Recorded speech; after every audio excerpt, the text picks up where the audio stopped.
Bom dia, Escola de Profetas. Bom dia. Bom dia, Juju. Bom dia, professora Thay. Bom dia, Escola de Profetas. Bom dia. Bom dia para você aí de casa também, que seu dia seja muito abençoado por esse vídeo.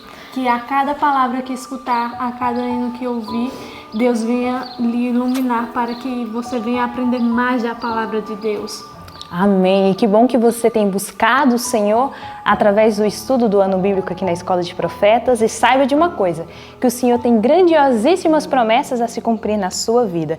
E uma delas, é através do estudo da palavra do Senhor. É o que nós vamos fazer aqui neste dia de hoje. Mas antes, nós vamos fazer uma oração para engrandecer o nome do nosso Deus. Oremos. Santo Deus e eterno Pai, nós louvamos o Senhor, porque o Senhor é bom e eterna é a tua misericórdia, Pai.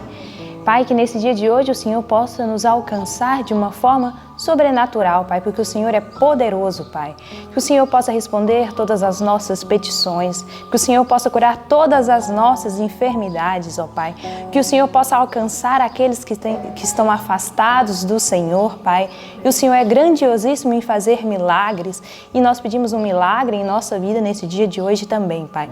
Nós colocamos o Senhor em primeiro lugar através de nossas orações, de nossos louvores e do estudo da palavra do Senhor também, Pai. Conduz o nosso dia conforme está nos planos do Senhor e que possamos alcançar os objetivos do Senhor lançado na vida de cada um de nós hoje, Pai. Obrigado por tudo, em nome de Jesus Cristo. Amém. E quem não quer ter Jesus pertinho de nós, não é verdade? E nós vamos louvar o Senhor com o hino 184. Quero ter Jesus comigo. Que esse seja o nosso anseio no dia de hoje.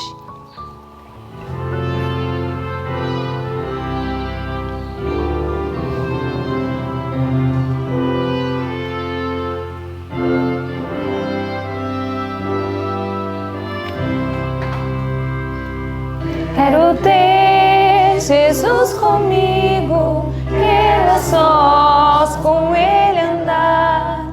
Quero ver seu lindo rosto, em seus braços descansar. Tendo fé no Salvador, descansando em seu amor.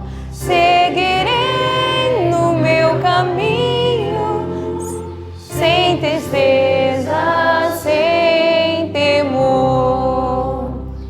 Quero ter Jesus comigo, frágil sou em minha fé.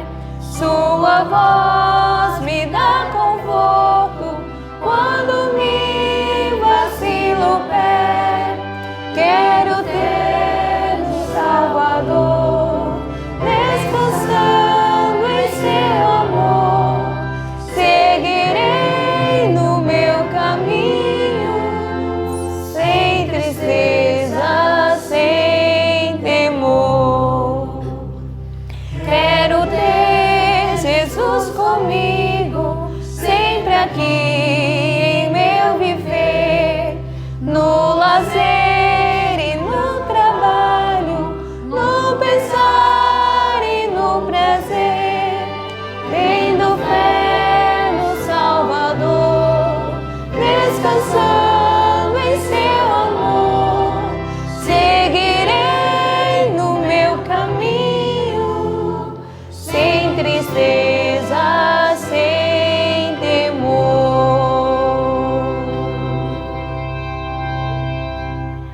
E agora, professora, vamos ficar com um momento que nós da Escola de Profetas gostamos muito, que é o momento de gravar um verso em nossos corações.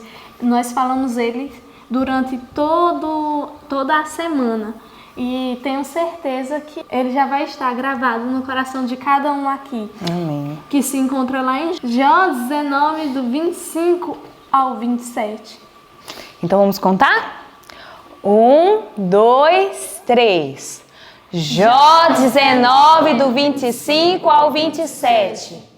Porque eu sei que o meu Redentor vive e que por fim se levantará sobre a terra. e depois de consumida a minha pele, contudo ainda em minha carne, verei a Deus.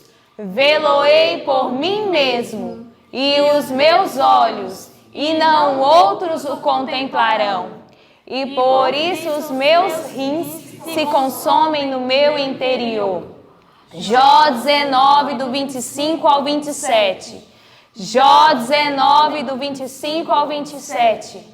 Porque eu sei que o meu Redentor vive, e que por fim se levantará sobre a terra.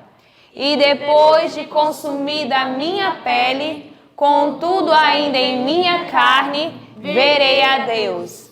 Vê-lo-ei por mim mesmo, e os meus olhos, e não outros o contemplarão. E por isso os meus rins se consomem no meu interior. Jó 19, do 25 ao 27. Jó 19, do 25 ao 27. Porque eu sei que o meu Redentor vive, e que por fim se levantará sobre a terra. E depois de consumida a minha pele, contudo ainda em minha carne, verei a Deus. Vê-lo-ei por mim mesmo, e não meus olhos, e não outros o contemplarão. E por isso os meus rins se consomem no meu interior. Jó 19, do 25 ao 27. Amém. Louvado seja Deus. E agora nós vamos ficar com o estudo do nosso ano bíblico, né? Que o Senhor alcance o seu coração. Amém. Bom dia, Escola de Profetas. Bom dia. Bom dia, querido irmão que está em casa. Bendito seja o nome do Senhor pela sua vida, pela palavra de Deus sendo estudada, pelas transformações que certamente o Senhor Deus está fazendo na sua casa. Essa é a nossa chance de, nas primeiras horas da manhã, nós entrarmos em contato com a mente divina, de entendermos como é que Ele trabalha e aprendermos dele, que é a única razão de nossa história. Louvado seja o nome do Senhor. Nosso estudo de hoje está em Êxodo capítulo 1 ao capítulo 4. Que história fabulosa o Senhor Deus tem ali para nós. Êxodo 1 ao Êxodo 4. Quando eu penso nas coisas que nosso povo passou, nos planos de Deus se desenrolando, os detalhes acontecendo para que a palavra de Deus funcionasse, eu fico pensando, ó Senhor, bendito seja o teu nome, pelo êxodo dos filhos de Deus, pelo trabalho de Deus na terra, pelo plano da redenção sendo formado. Agora veja que interessante. Nós tínhamos acabado de ver que o povo de Israel desceu para o Egito por causa de José. E com relação à vida de José, nós só temos vitórias para contar. É um ente da nossa história, um personagem de nossa vida passada, que nos contam de forma muito clara que nosso Deus, quando toca numa vida, é para fazer aquela vida se transformar numa bênção muito grande. E o povo de Israel, que foi instalado por José em Gósen, sob orientação de Deus, ali estava, na terra de Gósen, como alguns falam, aquele povo de Deus que estava separado. E por algum tempo, o povo realmente se manteve dessa forma. Olha como é que a inspiração nos fala sobre este povo. Ó, presta atenção, permaneça com a sua Bíblia aberta em Gênesis 1 a 4, e eu vou ler um pedacinho do Patriarcas e Profetas, capítulo 22. Os israelitas já se haviam tornado muito numerosos, frutificavam e aumentaram muito e multiplicaram-se e foram fortalecidos grandemente, de maneira que a terra se encheu deles.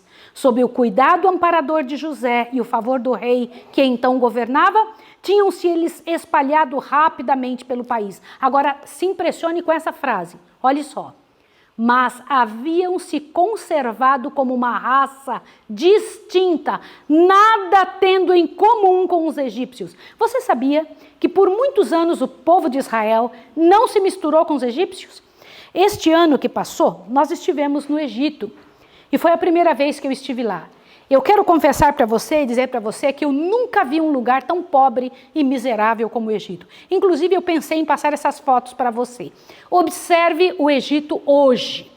E o que me impressiona destas cenas que você está vendo, O povo morando em catacumbas, são chamadas as cidades cemitérios. Eles, como são pobres demais, não têm onde morar, eles moram no local dos mortos. Dá uma olhada nessa situação. A terra muito suja, imunda, um lugar muito sujo, é onde eles vivem, né? A maior parte do Egito tem essa característica que você está vendo nas fotos agora. Mas por que o Egito hoje, depois de tantos milênios, continua assim? Observe o que diz o livro Patriarcas e Profetas. Observe o que eu preciso te dizer antes que você compreenda o que a gente vai dizer em Êxodo 1, 2 e 3. Olha o que diz aqui, ó. O povo do Egito, estou lendo logo o início. O povo do Egito, a fim de suprir-se de alimento durante a fome, vendera à coroa seu gado e terras, e finalmente prenderam-se à servidão perpétua. Como?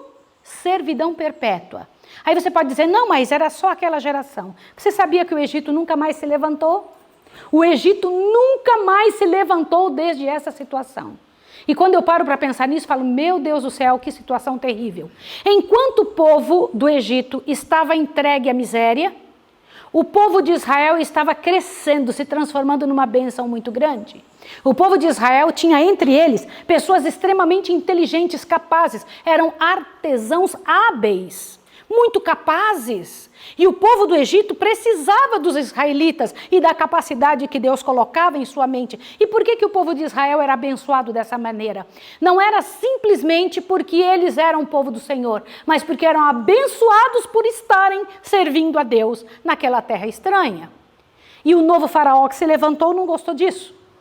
E ele olhou e não conheceu, não que não conhecesse José, todo mundo sabia quem era José. Mesmo que José havia sido morto, a fama de José tinha ido para todos os lados, mas eles não quiseram reconhecer a bênção que Deus dera e por ciúme e inveja, mandaram começar a trazer algumas dificuldades, né? Qual foi a primeira dificuldade que eles trouxeram sobre os israelitas? Eles amarguraram a vida do povo de Israel, fazendo-os escravos. E não adiantava, quanto mais os pisavam, mais eles cresciam. Até que aconteceu a situação das parteiras, você se lembra disso? Faraó chama as parteiras e diz, quando vocês forem atender as mulheres hebreias, matem as crianças. As parteiras com dó, né, e com temor a Deus, disseram, não vamos fazer isso não. E elas mentiram para Faraó, disseram, quando a gente chegar lá, as mulheres hebreias, que são muito fortes, já deram à luz. E então começou um momento mais difícil ainda para o povo de Israel. E o momento foi dificílimo. No meio disso, o Senhor Deus, a providência divina, faz nascer o libertador. Moisés, aquele da linhagem do povo de Deus, se levanta. E a mãe, né, era Arão e Joquebede, você se lembra disso? Aquelas duas criancinhas ali, aqueles dois seres, vem a criancinha pequenininha e quando vê a criança pequenina, amam tanto, guardam por 3 meses, mas não aguentam mais, não tem mais como manter aquela criancinha, colocam num cestinho de junco e soltam no Nilo. Anjos de Deus foram até a filha de Faraó, que era estéril. Olha que coisa interessante. Algumas coisas nós não entendemos da vida.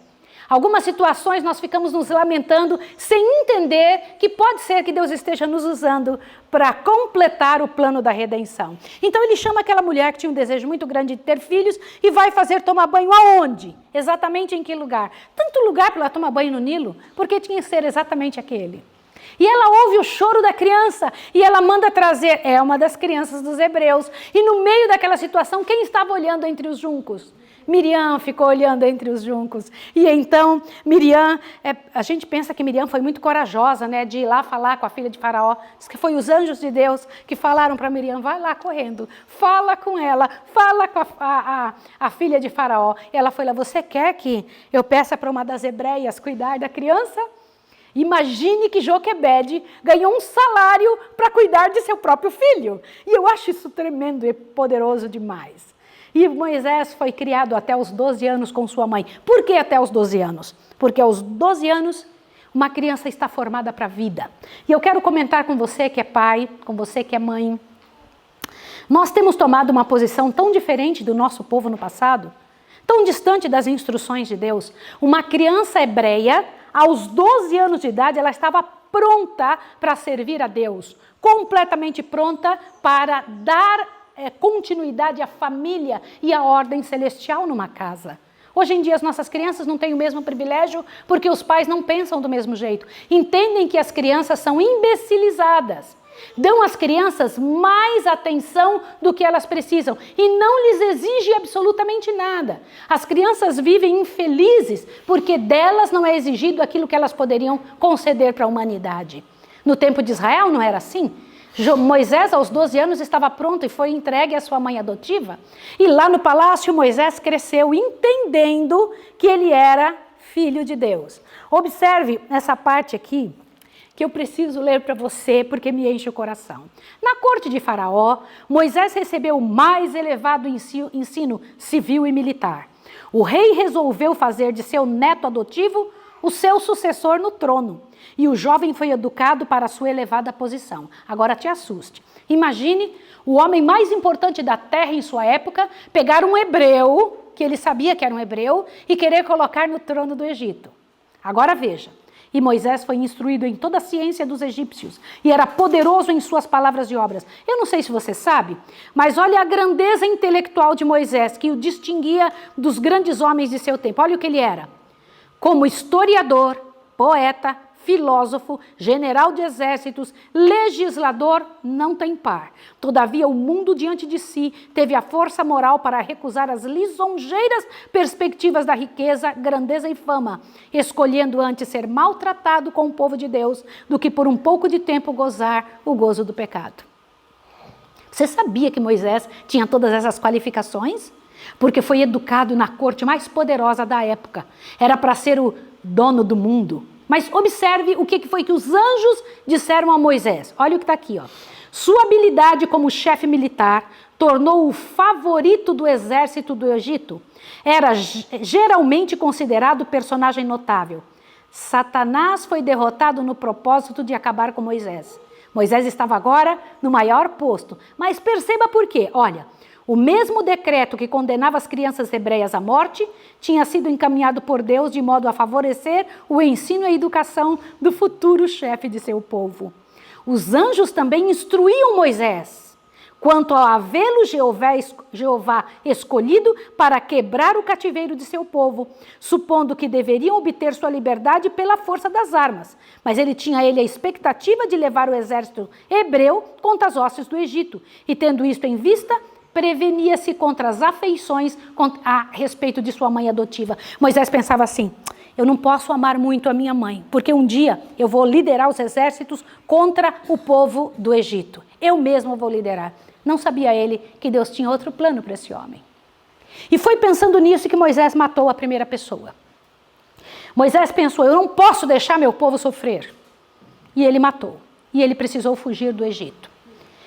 E então Moisés foi para o deserto, como você já sabe, e teve que desaprender uma série de coisas. A capacidade mental de Moisés era imensa, mas ele confiava mais no seu braço do que no braço de Deus. E isso me impressiona demais. Moisés era um homem poderoso, mas precisou passar 40 anos desaprendendo o que ele havia aprendido em 40 anos no seu tempo, no tempo com sua mãe e no tempo no Egito com sua mãe adotiva. E eu tenho parado para pensar sobre isso e pensado em nossa própria vida em relação a essa nossa insegurança como povo. E foi lá, no deserto, onde Moisés foi provado que o Senhor Deus lhe apareceu numa sarça ardente. Ele era um dos grandes pastores daquele deserto e pastoreava os rebanhos de Jetro, seu sogro. E foi ali que o Senhor Deus falou com ele. E agora esse homem, depois de 40 anos, aprendendo das ovelhinhas, da mansidão das ovelhas, disse ao Senhor que não sabia falar, e que não tinha poder, que não tinha capacidade, porque havia perdido tudo isso. Na verdade, as pessoas se transformam em outras, né? Quando elas estão passando por situações muito difíceis. Mas Deus precisava que Moisés mudasse bastante, porque era o poder de Deus que tinha que passar por sua vida. E Deus haveria de tocar em pessoas através da vida de Moisés. Era essa a intenção do Senhor. E eu me lembro de uma situação em que Moisés falou, Senhor, eu não tenho poder. O que você tem na sua mão? Uma vara. Joga no chão, se transforma em cobra. Pega ela de novo, se transforma em vara. Olha, pega a sua mão e coloca no seu seio. Ele colocou a mão por dentro da roupa. Quando voltou, estava completamente leprosa a mão. Coloca a mão de volta, mostrando, olha o meu poder, Moisés, olha o meu poder, meu filho. Você não precisa passar por essa situação. E o que me impressiona é que Moisés tinha muito medo, né? Muito medo. E disse, Senhor, eu não sei falar. Deus havia trabalhado na cabeça de Arão, seu irmão. Vai e se encontre com Moisés. Ele vai estar vindo de um lado do deserto e você vai estar indo para encontrá-lo. E então Moisés, olha que interessante. Arão foi boca para Moisés e Moisés foi para Arão como Deus. Eu sempre me impressionei muito nesse tipo de situação, né? Que o Senhor Deus disse que para Arão, Moisés foi um Deus, né? Só que aconteceu uma coisa interessante. E eu fico pensando nessa situação de Moisés com relação à sua esposa. Como era o nome da esposa de Moisés? Zípora. Ela tinha tido filhos com Moisés. E algo aconteceu muito sério que me impressiona com relação à vida dela, que eu não gostaria de forma alguma que acontecesse com nenhum casal hoje em dia. O que aconteceu? Zípora não queria deixar, por dó dos filhos, que as crianças fossem passadas pelo rito da circuncisão, por causa da dor que acontecia. E ela segurou as crianças e disse, não, Moisés, você não vai fazer isso, isso é um ato sanguinário.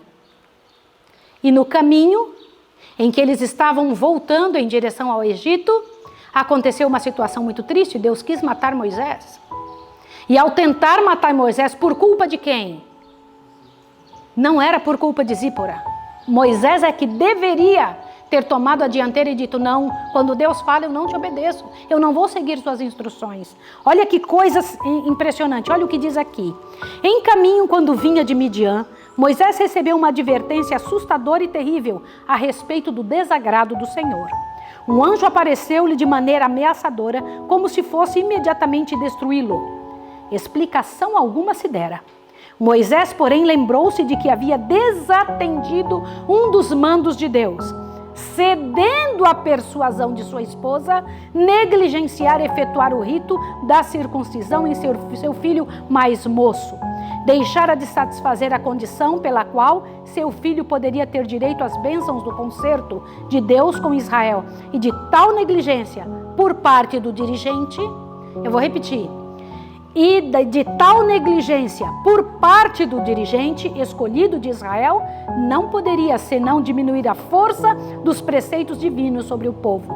Zípora, temendo que seu marido fosse morto, e eu pergunto para você, você acha que Deus mataria Moisés, sim ou não? Sim. Deus teria matado Moisés. Própria Zípora pegou e circuncidou o menino naquela hora e jogou o prepúcio na frente de Moisés e disse, marido sanguinário. Vocês pensam que Zípora era boazinha? A própria Bíblia fala muito pouco dela, né? Calada, quietinha, mas ela tinha atitudes muito ruins. E então o Senhor Deus se levantou daquela situação, porque o que Deus pede tem que ser feito. Olha bem, olha o que eu vou te mostrar aqui, o Senhor Deus comenta. Enquanto vivesse, porém, na negligência de um dever conhecido, não estaria livre de perigo, pois não poderia estar protegido pelos anjos de Deus. Como? Você ouviu isso? Enquanto estivesse ou vivesse na negligência de um dever conhecido, não estaria livre de perigos, pois não poderia estar protegido pelos anjos de Deus. Esta é a mesma realidade nossa. E olha como termina esse capítulo. No tempo de angústia, precisamente antes da vinda de Cristo, os justos serão preservados pelo ministério dos anjos celestiais. Não haverá segurança para o transgressor da lei de Deus. Os anjos não poderão proteger, então, aqueles que estão a desrespeitar um dos preceitos divinos. Que Deus tenha misericórdia de nós como povo seu. Que o Senhor nos ajude pela sua graça, pelo seu poder, a mantermos uma leal posição diante do Senhor.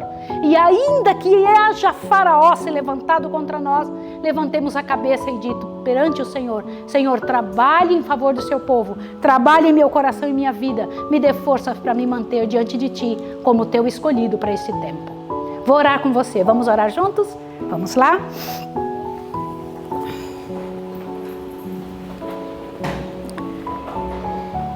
Santo Deus e amado Pai, louvado seja o teu nome, pela chance que temos de entender as histórias do passado, o que aconteceu com seu povo e tua providência para salvar seu povo de situações ruins. Pai, obrigada pela vida de Moisés que ainda vive até hoje. Louvado seja o teu nome por tê-lo ressuscitado. Bendito seja o teu nome por tê-lo fortalecido e levar um ser humano pobre e simples da terra a uma posição tão alta como essa que ele vive agora, que vive no céu. É a mesma situação que passaremos. Teremos que enfrentar situações difíceis, de provas nessa terra, de enfrentamentos com o inimigo, de seres dessa terra, pessoas dessa terra, governos dessa terra que se voltarão contra nós. Mas tu ainda és o mesmo Deus que livrou Moisés, que levantou o seu povo do Egito para a terra de Canaã. Em tuas mãos eu entrego, Pai de amor, estas pessoas que estão ouvindo e a mim mesma, te pedindo em nome de Jesus que nos dê visão clara do que devemos fazer, de como devemos agir e que nenhum pecado escondido ou negligenciado, Senhor, possa de alguma forma nos tirar a chance de terminar os nossos dias como vencedores. Em nome de Jesus. Amém, Senhor. Amém. Que Deus abençoe você e até amanhã.